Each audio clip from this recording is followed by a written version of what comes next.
To break down by Mojang titled Dev Diaries Number 1 Nether Update.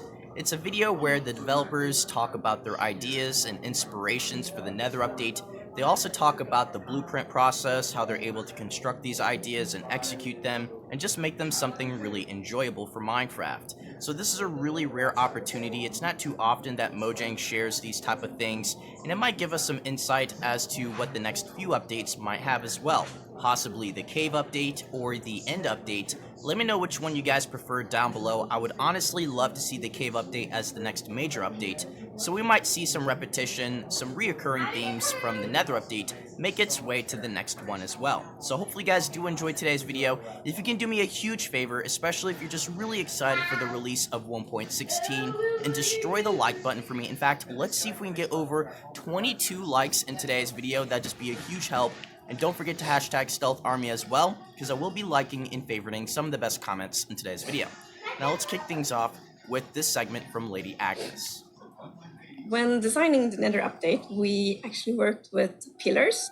They both define the design vision of the update, but they also help us when we design features. Because we can just look at the pillar and see if the design we have in mind for a specific feature actually makes sense. The first one is that we want to give the players a Nether oasis. So for example, we add the respawn anchor, so you can actually respawn in Nether. And we also made sure to make some of the biomes a bit less challenging. So for example, the warped forest can be seen as a Nether oasis because there are less hostile mobs there. It's not only that you can live in Nether, we want players to live in Nether, or at least want to spend a lot of time in Nether. And that also ties a lot to the biomes, there are lots of things to see, you get inspired to build because you see this really pretty or weird and exciting environment. So this segment was very important because you get a sense for the objective, you get an idea for what Mojang is trying to accomplish with this update. First and foremost, they want people to spend more time in the Nether. I'm sure most of you guys recall how the Nether looked before 1.16, especially if you don't have the beta, you already know what the Nether looks like. It's rather boring and dull, there's no variety, just everything feels and looks the same. So Mojang knew that, they understood the importance of this update, and they decided to incorporate 4 new biomes. We got the Crimson Forest, the Warped Forest, the Basalt Deltas, as well as Soul Sand Valley. And that's not even including the wastes. I mean, that's essentially the current Nether anyways. But Mojang's plan from the get-go was to include different biomes, add variety, make it a place where you could go to explore as well as live in. And that's one of the main reasons why they decided to make one of the biomes a little bit safer.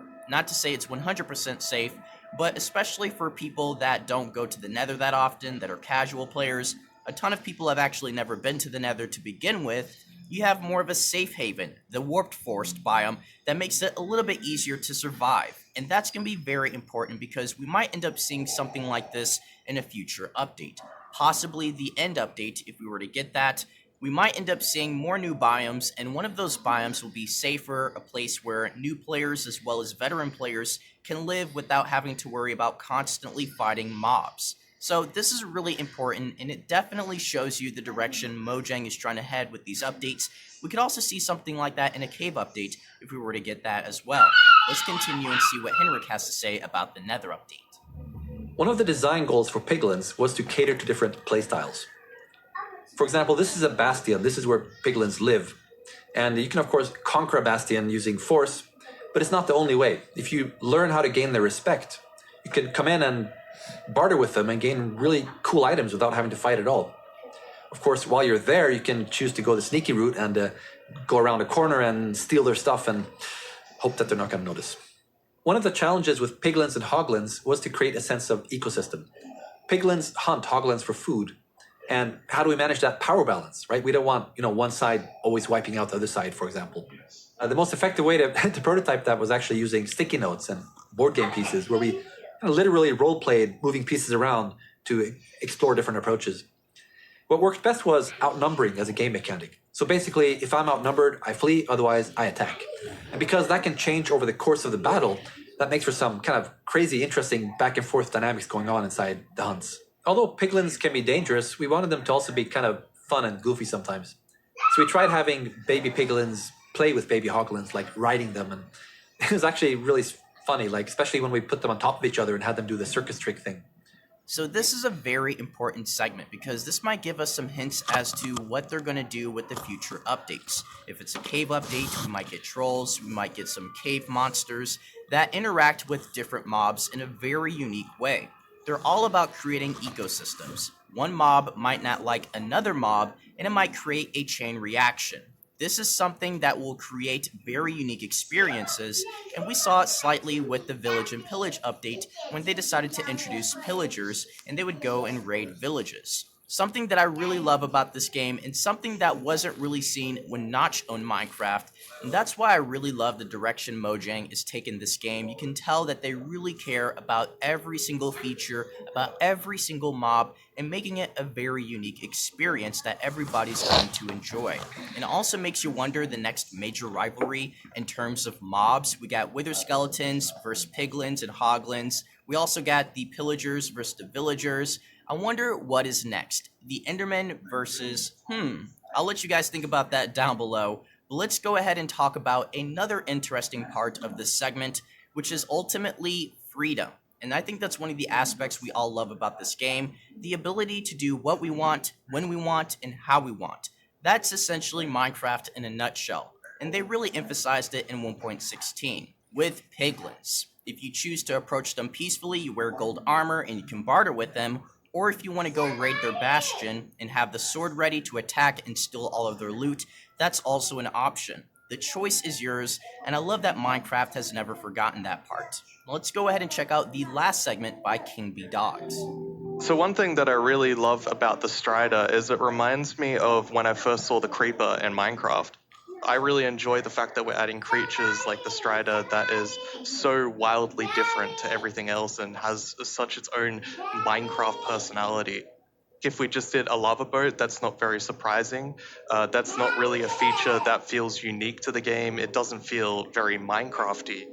I was just so passionate about giving it this quirky animation and this quirky personality, like it kind of bobs side to side, and a lot of our other creatures don't really have a lot of animation to it, but the Strider, it just felt right. It felt like something that we could actually toy with and experiment with.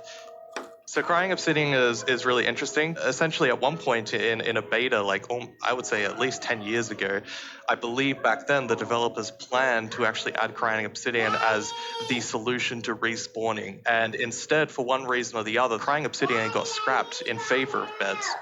I realized that I really wanted to have like obsidian that was cracked because I wanted to make the ruined portals feel a bit more ruined themselves. And I thought, well, what if it wasn't cracked obsidian? What if it was crying obsidian? I know that the community has always wanted this. This is a fantastic opportunity to give them what they want. And that's kind of the birth story of the crying obsidian in this update. So King B Dogs has done such an amazing job with this update so far. Hands down, the Strider is one of my favorite mobs in the game. They have so much personality and character, and they're friendly, which is very uncommon in the Nether, let's be honest here. And it gives you an idea for maybe how future mobs might be. They might be more animated and unusual with their environments, how they interact with certain things, and might change their look visually as well as their movements. Who knows, but just judging from the Strider, you know, the future is looking bright. I'm really excited, and he does talk about how they decided to approach the Nether boat, which was a really popular feature. Every single YouTuber and streamer and just everybody wanted to see this feature, but Mojang decided to do something very different, and they took a different approach. And I think we can all agree that it just fits Minecraft. As well as the Crying Obsidian, King B Dog saw an opportunity to include this in the Nether update. It's a really old feature that was supposed to be in the game at one point, but they decided to scrap it. as well as a bunch of other features we could probably see come to 1.17 or 1.18. It looks like they're going through and checking out everything that we'd like to see in the game and seeing if it could fit in the update that they're working on. So keep your fingers crossed. I know they're still thinking about the Illusioner coming to raids and a bunch of other old features that never made it to the game. So let me know what you guys think about this sort of documentary / interview. If you guys want to see me break down more videos in the future, please support this video with a like. I'd really appreciate it. Notification squad, y'all are the best, and I'll catch you all in the next video. So take care, everyone. Peace.